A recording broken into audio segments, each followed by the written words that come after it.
He skippered some of the most famous and dangerous expeditions to the Arctic that the world has ever known. He traveled further north than almost any other person, was shipwrecked at least 15 times, and once, when sea ice crushed his ship, he traveled 1,100 kilometers by dogsled to reach civilization. Bob Bartlett has been called one of the greatest ice captains of the 20th century. Leading scientists, famous explorers, and wealthy adventurers all asked him to captain their voyages north. His remarkable career lasted for more than half a century, and it all began in Brigus, a tiny fishing community on Newfoundland's east coast. Bartlett was born on August 15, 1875. His father, William, was a captain, and so was his grandfather. In fact, the Bartletts of Brigus had been skippering ships for generations. But Bob's mother, Mary, had other ideas. As I was the eldest son, my mother resolved that I should enter the ministry. So at 15, I was sent to the Methodist College at St. John's. But the spirit of my fathers was in my blood. The sea was calling me. Bartlett spent all of his summer vacations at sea aboard his father's schooner, the Osprey. He sailed to Labrador to catch cod or to the North Atlantic ice floes to hunt seals.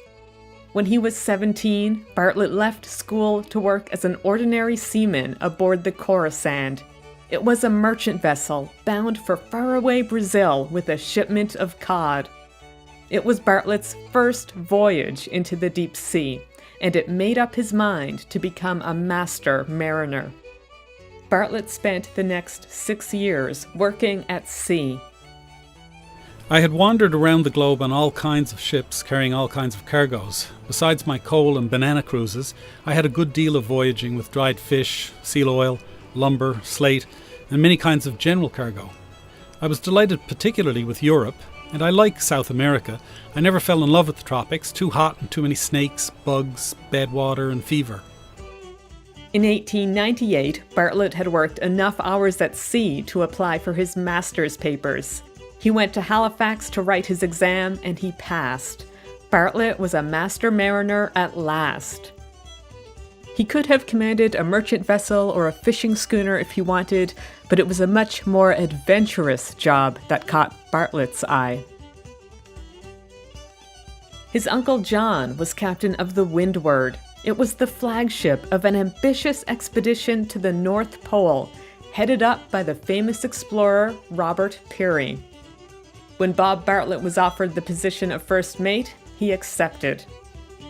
It was in my blood to keep to the sea and to push out into the wild spaces of the earth.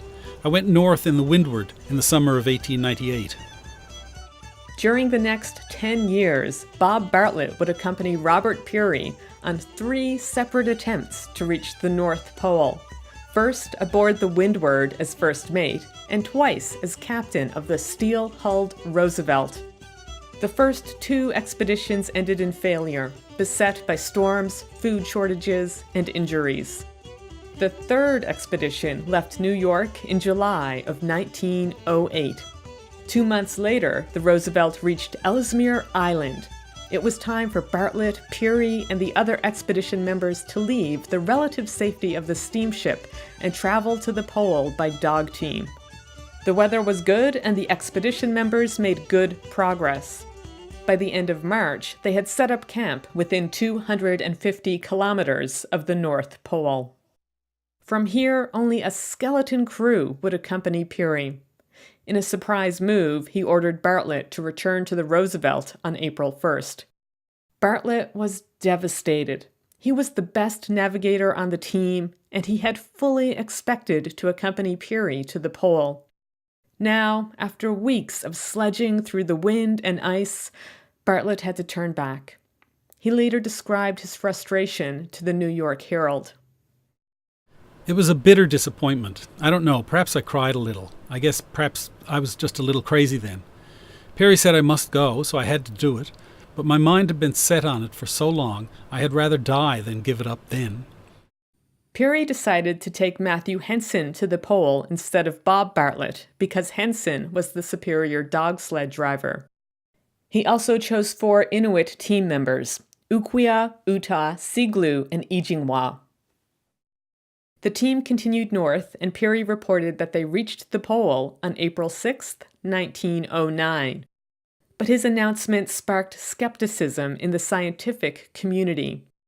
Peary didn't bring back any evidence to support his claim. Many people criticized him for not taking Bob Bartlett to the pole. Bartlett was an expert navigator and would have been able to verify the claim. But Bartlett defended Peary in the press and in his autobiography. The American public has held it against Peary for not taking me. They say he should have taken me instead of Henson. I suppose if he had, I could later have made a lot of money out of lectures, and I don't deny that it would have been a great thrill to have stood at the peak of our globe. But don't forget that Henson was a better dog driver than I, so I think Peary's reasoning was sound, and I have never held it against him. Another shadow fell on the expedition after a rival explorer named Frederick Cook claimed that he reached the pole 1 year earlier. Like Peary, Cook also failed to produce any evidence that could back up his claim. The 2 men became embroiled in a drawn-out public dispute as each one tried to discredit the other. Public opinion largely favored Peary's claim, but doubts continued to surround both accounts. In contrast, Bartlett's involvement in the expedition was universally praised. He received many honors and awards, including the prestigious Hubbard Medal for Arctic Exploration and the Royal Geographical Society's Silver Medal. In the summer of 1913, Bartlett returned to the Arctic, this time as captain of the Karluk. It was the flagship of the government-backed Canadian Arctic expedition. Bartlett's job was to take a crew of scientists and explorers to Herschel Island, which lay north of the Yukon. Their mission was to record any mineral deposits and to survey the region's plant and animal life. They were also on the lookout for any new landmasses north of Alaska. It was the largest scientific expedition into the north that the world had ever seen. Bartlett agreed to captain the Karluk, but he was concerned that the vessel was not powerful enough for Arctic waters. He thought the government should have commissioned a new steel-hulled icebreaker for the expedition. Instead, it acquired the Karluk, a wooden barkentine that had been converted into a whaling vessel in 1899. The vessel was at sea for less than 2 months before it became solidly trapped in sea ice. Helpless, it drifted for 5 months until the ice finally punched a hole in its side on January 10, 1914. The crew would have been lost if it hadn't been for Bartlett's experience and foresight. Weeks earlier, he had ordered expedition members to build igloos on the ice and to surround them with supplies from the ship. There was enough food and fuel to live off for months in what became known as Shipwreck Camp. As the Karluk slowly sank, Bartlett ordered everyone to abandon ship, but he stayed on board until the last possible moment, playing record after record on the ship's Victrola. Finally, he put Chopin's Funeral March on the turntable, stepped onto the ice, and watched the Karluk disappear below the water. It was the middle of the long Arctic night. Daylight would not return for weeks. Most of the expedition members had no experience with Arctic travel, so Bartlett decided it was safest to stay put until the sunlight returned. Finally, on February 19th, the 17 survivors packed up their 3 dog sleds and set out for land. 1 month and 150 kilometers later, they reached Wrangel Island, a desolate and unpopulated island off the Siberian coast. Once he saw his crew safely to land, Bartlett again set out on dogsled to find help.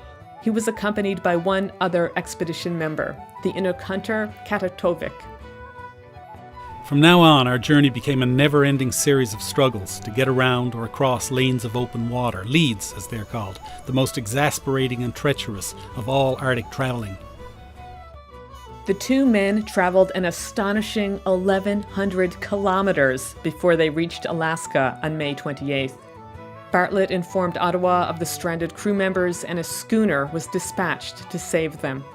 It rescued the survivors on September 7th, 8 months after the Carluck sank. Not long after he returned to North America, Bartlett applied for U.S. citizenship.